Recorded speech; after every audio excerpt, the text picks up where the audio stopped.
So the same brown that I have. That's where it gets kind of odd because it looks kind of like a worm. Well, what are you gonna do?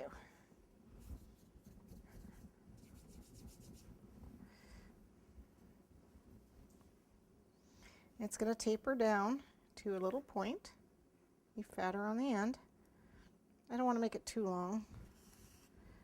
And when I put her on the cake, I'm actually just going to, I mean, you could attach it, but I'm actually just going to place it around like that. Okay, let's go work on our cake. Okay, whoops. I'm going to try and cover my cake with this. I have a lot of imperfections, but I'm putting things on the cake to hide it. Fondant is, not my thing. So we'll just hide anything.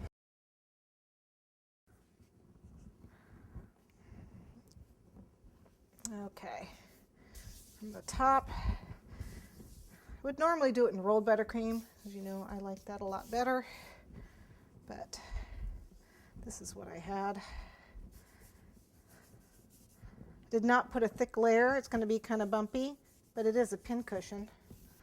Just pull it, smooth it.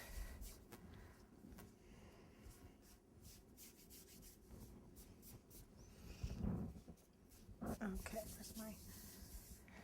need my pizza cutter, get the excess.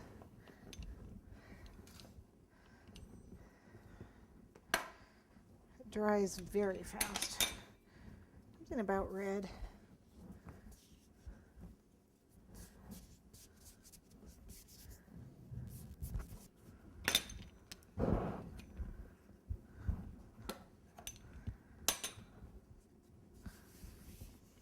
Okay, this side.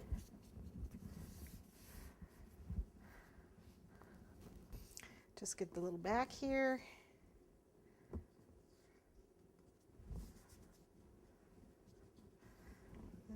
A little bit of a tear. It's drying really fast. I don't know if they changed the red for satinized, if they changed the what they're using for it or not, but it seems to be drying a lot faster than it used to. So I don't know what's up with that, but it's all ripping easier and drying faster. And like I said, it should be a little bumpy anyway. It's a tomato. Looks kind of like a pumpkin tomato, but it's okay. That's looking pretty good. I'm going to trim off the bottom.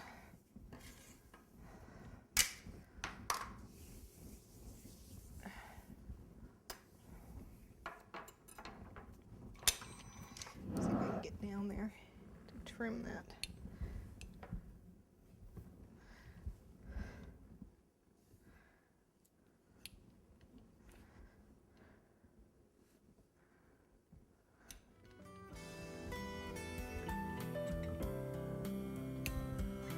Okay, get this out of the way.